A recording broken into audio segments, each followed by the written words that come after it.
सर्वदलीय मीटिंग डाकिथिले समस्त कथा आलोचना है आसेम्बली कि भाव श्रृंखला चलिए विषय से आलोचना करते जो भाव में महामहिम राज्यपाल अभिभाषण एवं आसेम्बली जो समय चले से विषय आलोचना है अनुरोध कले समस्त को श्रृंखला सहित विधानसभा केमी चलो यही कथा आलोचना होन्य कौन कथा आलोचना है केवल श्रृंखला आसेम्बली चलने से अनुरोध कर समस्त बर्तमान तो आपने देखुं चाषी मान अवस्था जहाँ और चाषी मान कथा तो निश्चित भाव में विधानसभा उठेबू कारण आम जेहेतु प्रत्येक ब्लॉक रे प्रत्येक जिले में प्रत्येक मंडी रे चाषी मान अवस्था आप देखुं कि भाव में हंतसंत होती कटनी छटनी केमी एपर्यंत एत कहला भी कटनी छटनी जारी रही मिलर माने धान सठिक समय उठाऊ ना चाषी मैंने खरा काकर धान रखिकी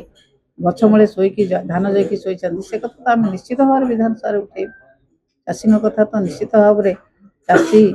जो भाव में हंतसंत हो कथा आम निश्चित भाव में विधानसभा विभिन्न प्रसंग अच्छी चाषी प्रसंग आगे उठे चाषी कथा सरकार समाधान कलापर अन्य प्रसंग निश्चित भाव में बजेट जो भाव में आसो आम एथर बजेट आकार देखला आम बजेट से केते खर्च कर बजेट आकार देखला बजेट विषय कह